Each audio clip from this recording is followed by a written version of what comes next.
Hello everyone, welcome to my channel. I hope everyone is having a wonderful day. Before starting the video, please go ahead and hit the subscribe button and give this video a like up. The bold and the beautiful spoilers say that for a lot of fans, they just want it to all make sense. Now that Nick is back in this fictional town of Los Angeles, a lot of viewers of the show are curious over how things are going to change for Brooke, Ridge, and Taylor. It seems like Nick is only back to remind Ridge of Brooke's market value. Sure, Ridge might be jealous right now that Brooke is getting attention from her old flame, but that doesn't mean the two of them are going to get together anytime soon. Because at the end of the day, Ridge has made it clear that he doesn't want Brooke. With Nick in the picture, he's just going to make Brooke feel even worse about herself and more confused than ever. As our readers can imagine, the internet certainly did have a lot to say about the matter. Some have even commented with, "I am loving Nick's return, and I found myself doom scrolling while Steffi and RB had boring conversations and tuning back in when Nick was on screen. He outplays them all. May he continue to make Ridge uncomfortable by calling him out on his crap and reminding Brooke to get out of the gutter. I will also accept a Nick, Deacon Bill friendship and all the mischief they would make." Another fan of the show wrote, "I know Jack Wagner is supposed to only be on briefly, but he better come back full-time cause this show desperately needs his return." When he congratulated Ridge on being back with Taylor, I chuckled. And then there was this comment as well. I agree. Bad enough we have to deal that reheated meatloaf that is Taylor versus Brooke. Now they add more throwback sauce of Nick? Are Nick and Ridge the only men in LA? Have Nick or Ridge ever acknowledged Massimo's death? I know the actor passed away many years ago. Did they write the character's death into the storyline? Of course, B&B fans will have to tune in each and every day to find out what will happen next. The Bold and the Beautiful airs weekdays on the CBS network. Check your local listings for times. The Bold and the Beautiful has never shied away from larger-than-life personalities, but it's been a long time since someone like Nick Marone walked through the doors of Forrester Creations. With a smooth swagger, that signature sailor's grit, and a mind sharper than most in the room, Nick is back, and he's not playing by the old rules. As the tides turn in Los Angeles, it's becoming crystal clear. Nick is changing everything. Nick's return wasn't loud or dramatic. It was subtle, almost too quiet for someone as charismatic as he is. Ridge and Brooke were too distracted by their latest saga.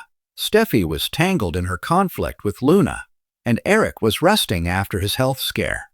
But Nick, ever the strategist, knew exactly when to make his move. He reappeared with charm, purpose, and, more importantly, a plan. With no one paying close attention, Nick started to plant the seeds of his comeback. His first stop? Brooke Logan. It's no secret that Nick once shared a deep connection with Brooke. Their love story was rocky, passionate, and ultimately unfinished. While Brooke swore she had moved on with Ridge again, Nick's return stirred something in her.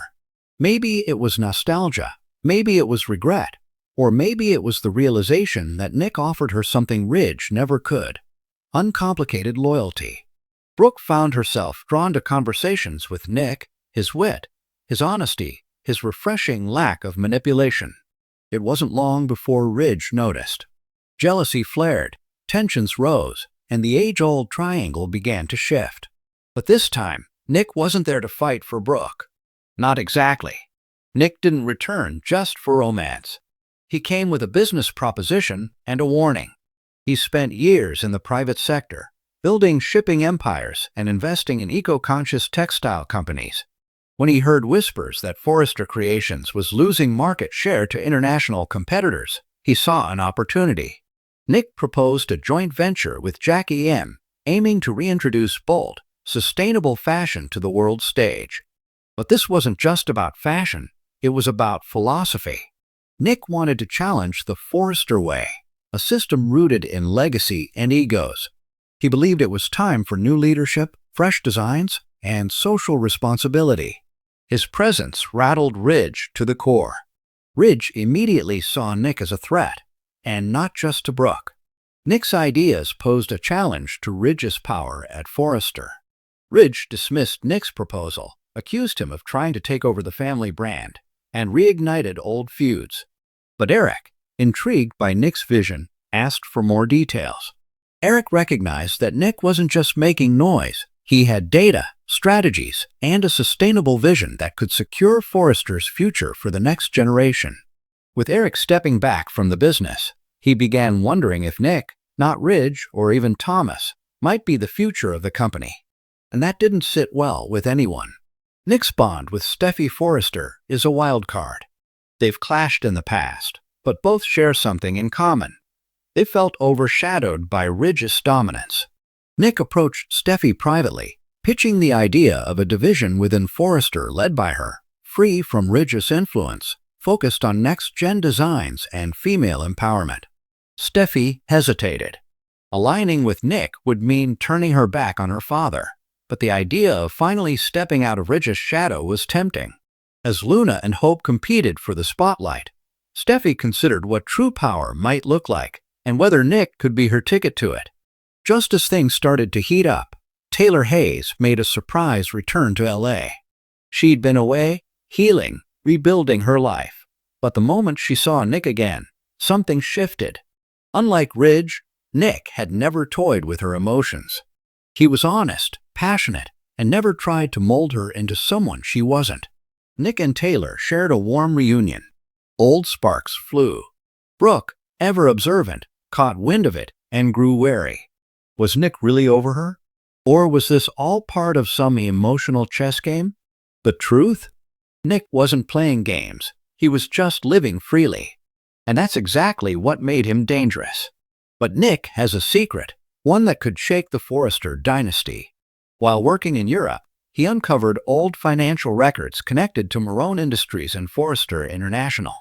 Buried beneath contracts and licensing deals is a forgotten clause, a merger contingency signed decades ago between Nick's father, Massimo Marone, and Stephanie Forrester. That clause, if legally pursued, could grant Nick significant control over Forrester's overseas holdings. And if that weren't enough, rumors swirl that Nick might possess proof that Ridge isn't the rightful heir to certain assets. Is Nick prepared to use this leverage? Or is it simply insurance in a city that never plays fair? Nick isn't the villain, nor the hero. He's the agent of change that LA didn't know it needed. He's challenging Ridge's ego, reigniting old flames, and offering characters like Steffi, Taylor, and even Brooke a new vision of power, passion, and purpose. As the summer heats up, alliances will shift. Eric must decide where his loyalties lie. Brooke faces temptation and confusion. Steffi teeters on the edge of rebellion. And Ridge?